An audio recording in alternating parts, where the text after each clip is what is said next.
భారత స్టార్ మహిళా క్రికెటర్ స్మృతి మంధాన వివాహం విషయంపై కీలక ప్రకటన చేసింది. తన పెళ్లి రద్దయినట్లు ఇన్‌స్టాగ్రామ్‌లో ప్రకటించారు. మ్యూజిక్ డైరెక్టర్ పలాశం ముచ్చల్తో నవంబర్ 23న జరగాల్సిన పెళ్లి పలు కారణాలతో వాయిదా పడింది. దీనిపై పలు ఊహాగానాలు ప్రచారమవుతుండగా ఆమె స్పష్టతనిచ్చారు.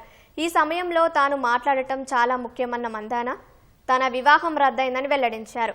రెండు కుటుంబాల గోప్యతను గౌరవించి ఈ విషయాన్ని ఇక్కడితో ముగిస్తారని భావిస్తున్నట్లు పేర్కొన్నారు. దేశాన్ని అత్యున్నత స్థాయిలో ఉంచేందుకు ముందుకు సాగుతానని మందాన తెలిపారు. భారత తరపున మరిన్ని మ్యాచ్లు ఆడి ట్రోఫీలు గెలుస్తానన్న ఆమె తనకు మద్దతిచ్చిన వారికి ధన్యవాదాలు తెలిపింది. అటు వివాహం రద్దుపై పలాశం ముచ్చల్ సైతం స్పందించారు. తన వ్యక్తిగత సంబంధం నుంచి బయటకు వచ్చినట్లు తెలిపారు.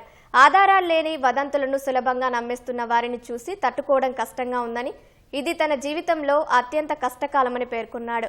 తన ప్రతిష్టకు భంగం కలిగించే తప్పుడు సమాచారాన్ని వ్యాప్తి చేసిన వారిపై తమ లీగల్ టీం చట్టపరమైన చర్యలు తీసుకుంటుందని పలాశ్ వివరించారు.